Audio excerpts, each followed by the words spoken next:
Alright, Jxmy Highroller video, the craziest trade in NBA history. 700K in 7 hours. How's this shit not trending?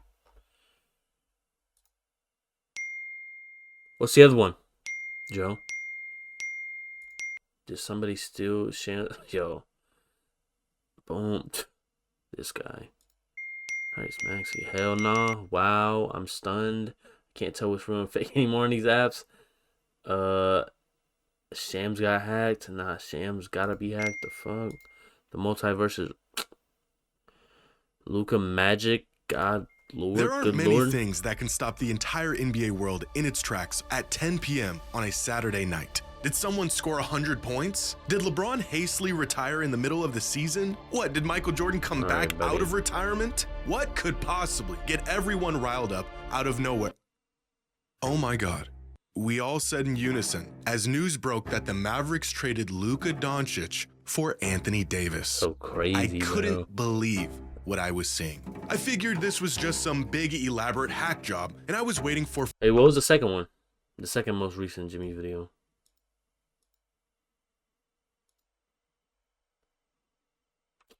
I don't care about fucking Shay. Follow-up tweets saying, go make a new fit. The Mavericks actually aren't brain dead. I can't believe you guys fell for it. But within minutes, it was clear that this trade was unfortunately— Lakers? Nah, Vontae, you just try to be different, bro. And the Mavericks are in fact out of their minds. The same player who Mark Cuban said he would rather leave his wife before giving up. If I had to choose between my wife and keeping Luka on the Mavs, catch me at my lawyer's office prepping for a divorce. Wow. The same. I was in the club. Nah, Joe, you just wanted to like announce that you was in the club when the fucking shit happened. For a third of the organization's finals appearances, the same player who, by the grace of God, miraculously fell into their lap 7 years ago, is now gone. And after looking at the reported details of— Nah, y'all seen the fans and shit, bro. The fans was like, we should have built a fucking statue for him. He should have been here his whole fucking career. You see that Dirk statue?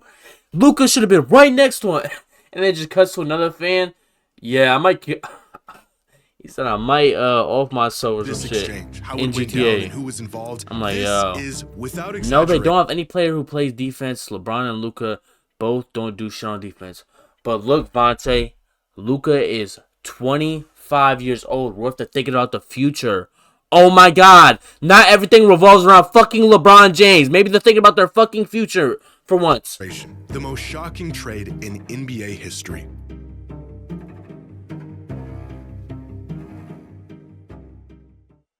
Today's video is sponsored by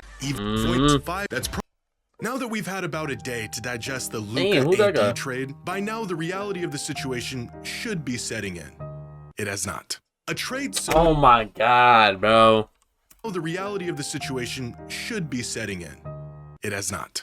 The DeVore clip or fucking this picture right here? A trade so which one more cringe? That fans are now theorizing if the league did it for the sake of ratings. Imagine Yes, bro, they did this shit for the ratings.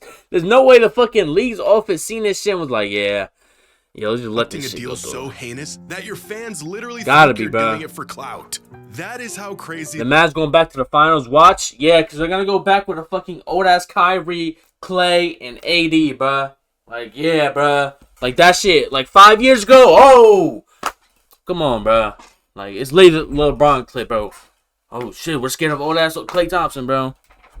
This trade is, and there's about a dozen reasons why this is— Oh, guy from the PJ Washington. Facts. PJ Washington need to play a fucking child support. The most Stop worrying about the fucking finals. Ever seen. First, according to multiple sources, none of the players even knew this trade was happening. Not Luka, not Anthony Davis, not even the Lakers and LeBron James. As some sources put it, this deal materialized in the shadows. In the shadows? What is this? The Illuminati? What do you mean in the shadows? And turns out this was the cleanest way this deal could have— You know who I'm a fan of? The Minnesota Timberwolves, Mr. Ant himself. Because the next component that makes this truly the craziest trade to ever happen, Luka never requested a trade. He's been in Dallas his entire career, and outside of a few rumors, nothing suggested he wouldn't be a lifer in that organization. Like there wasn't how, any bro? There wasn't any reports of a disgruntled Luka making demands. It just happened. out of the blue, which is reason number 3. The Mavs just traded away a top 3 asset in the NBA without even shopping him. No bidding wars, no asking around and assessing other offers. They just made the call to the Lakers and accepted the deal. Can you imagine the haul Dallas would have got if they actually shopped Luka around the league for a couple of months? Oh, you want to give us Luka? Here is our entire franchise, the players, the coaches, the building, the staff, my firstborn child. Take it all. Thanks for doing business. I'll figure out the details later. If Rudy Gobert is worth 2 starters, 5 first-rounders, Like, bro, just look at this bullshit. Look at how much we gave up, bro. 5 first-round picks, bro. I hate my team so much. and a pick swap. If Mikal Bridges is worth 5 first-rounders, a second-rounder, and a swap. If an aging Paul George is worth a rising SGA, 5 first-round picks, and 2 pick swaps, can you imagine what a prime Luka Doncic would have Really got traded because he's fucking fat? Like he just didn't want to lose weight or some shit? They were scared he wasn't going to lose weight? to the right team?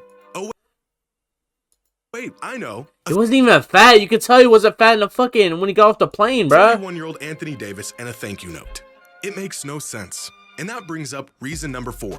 They told him to and he Mavericks were ain't. just in the finals. So I think he was going to just go rogue and shit, bro? If he was putting up bad stats, then just don't fucking sign the extension. Last year, we've seen Condoning? players What's sign with other condoning teams mean? after a finals run. We've seen players demand trades after a great season. But we have never seen a team willingly cough up a megastar after being just 3 games away from winning a championship. Literally, it's bro. unthinkable. Because reason number 5, No excuse, bro. it's Luka freaking Doncic. You do not trade Luka Doncic. If you were to rank players in the NBA on their trade value, starting with the players who are the most untouchable, non-negotiable, hang up the phone, and down from there, Luka is probably 3rd or 4th on that list. The only 2 players definitively ahead of him are Wemby and Jokic. Now just try to wrap your head around the deal a team would have to offer in exchange for Nikola Damn, Jokic's not even 30 yet. But I think Luka's second. Jokic, or what the Bucks would get in They said conditioning? What does conditioning mean? Like in what context of Luka? return for Giannis. Here's a hint, there isn't one, because they would never trade them away. The deal doesn't exist. Tim McMahon of ESPN reported that Dallas had 2 major concerns in regards of Luka's future with the franchise. The first one being his massive $345 million 5-year extension, which he would have been eligible for this summer, and the second concern being his health and conditioning. In other words, the man was out of shape. So let me get this straight. The Dallas Mavericks just traded away the best player. Thing is, bro, look at fucking Jokic, bro. Jokic doesn't need to be the fucking skinniest, strongest person to fucking get buckets, bro. Of a generation, the future of their franchise, and the man that just got them to the finals on one leg because he put on a few pounds. For fuck's sake, Zion Williamson ate his way into load management, and he has spent the last 6 seasons in and out of rehab, and the Pelicans are still sticking by him.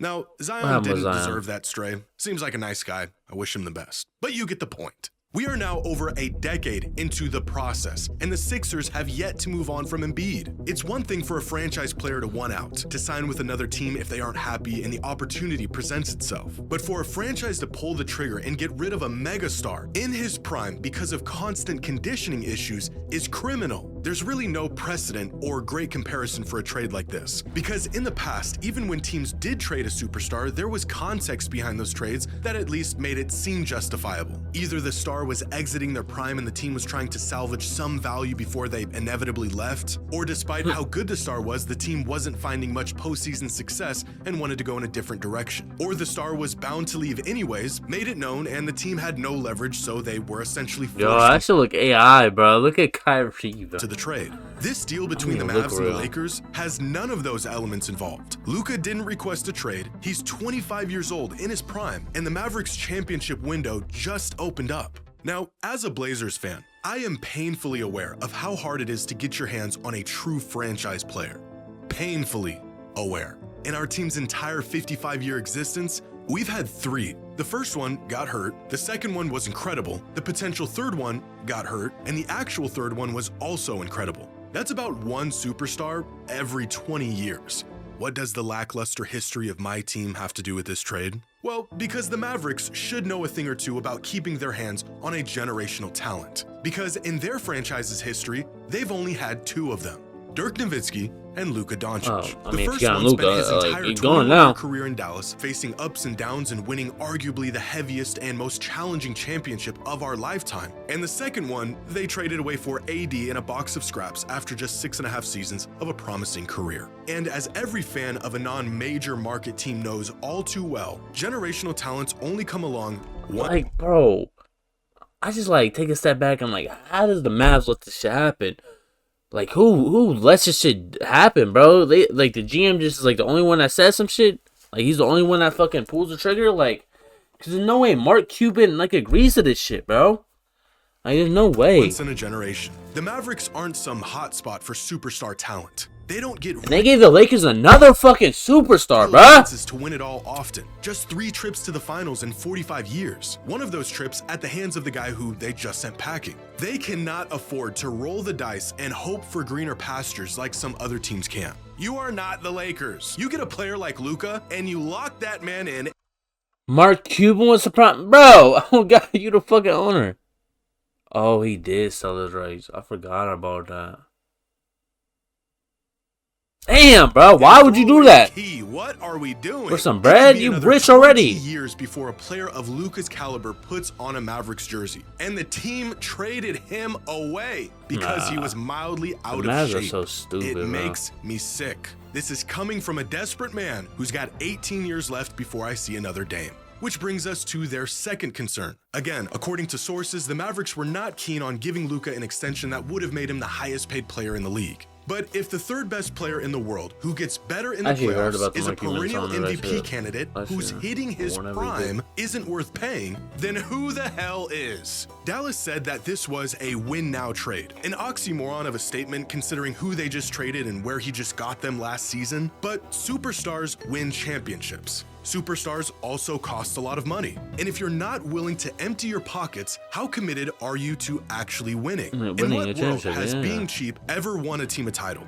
It just seems completely counterintuitive to what they're trying to accomplish. Now, the implications of this trade for the Lakers are just as drastic, but for entirely different When's Luka's first game, bro? reasons. For starters, this will be the first time in LeBron's entire career, youth, high school, NBA, a lifetime of basketball, where he won't be the best player on his team, which is already a huge adjustment for him and the team as a whole, crazy but specifically because Luka and LeBron essentially do the same exact thing. Oversized on-ball floor generals with elite whenever you get healthy, but also scoring abilities. In fact, they not only have the same skill set, they take on the exact same roles on the court. LeBron has always initiated the offense, even if it meant relegating point guards to other positions. And this usually worked in the past because no one did what LeBron could do nearly as good as he could do it. But now there's a guy who can do what LeBron can do, only better. So that means unless Luka and the Lakers are okay with him getting neutralized, LeBron will have to truly play off ball and within the flow of the offense for the first time in about 2 decades.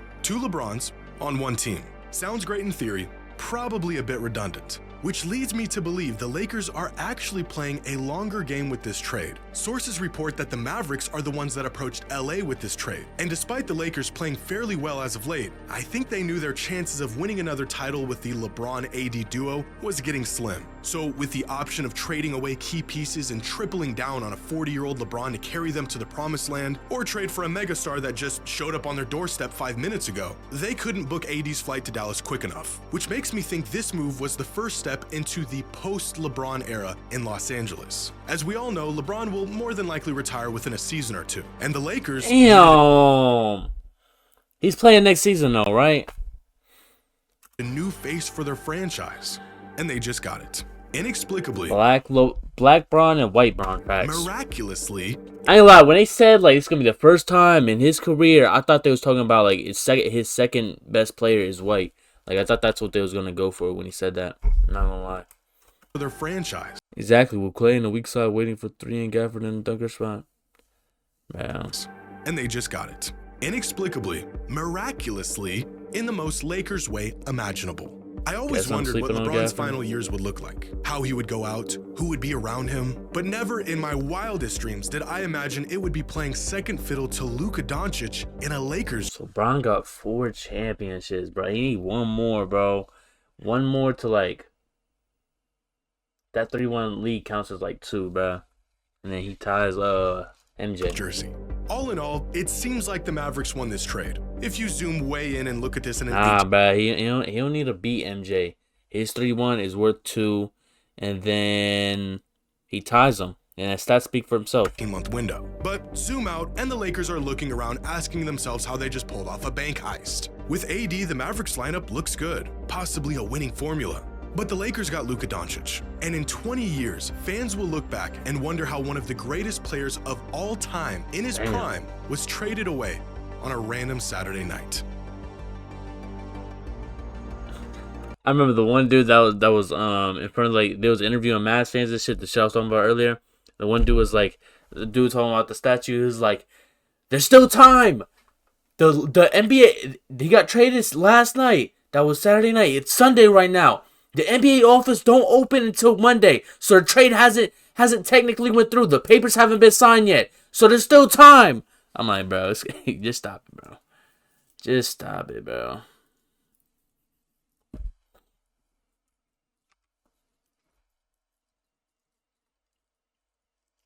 Kyrie requested a trade from the Mavs? No. Hell no. Bro, did you get sent out? Yeah, bro. I seen this shit. This is literally fucking Kyrie, Clay, and AD, bro. In the big 2025. Come on, Unks. Y'all not winning no championships, bro. Man, you looking good, boy. Get your ass on, man. Put the fries in the mat. The JFK is the second worst thing to happen in Dallas. Wow. Wow.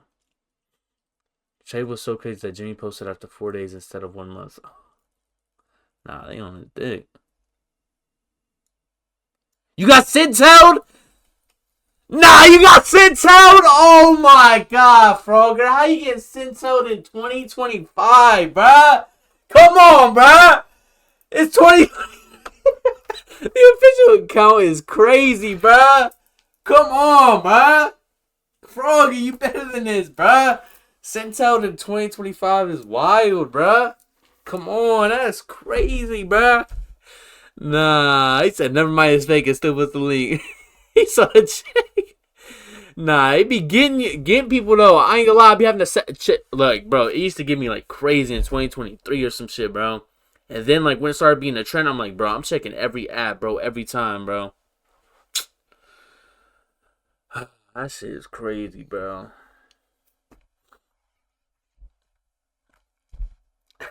I wrote that. Nah, that's funny as hell, bro. Trade Kyrie to the Lakers for Luka. Wait.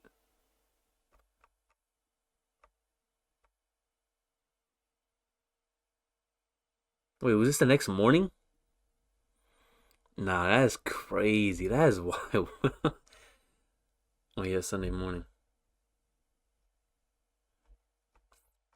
And he had the Chris Hayne, per Chris Hayne. That's look, parody. Nah, bro, like I remember, like wasn't Shannon Sharp that got sent held? Like it was somebody on fucking ESPN, bro. It was like, no, that's fake. I don't think that was real. Nah, bro, you a wild man. Bro, that happened to me too many times, bro. Now I gotta check the ad. You just gotta check the ad every time, bro.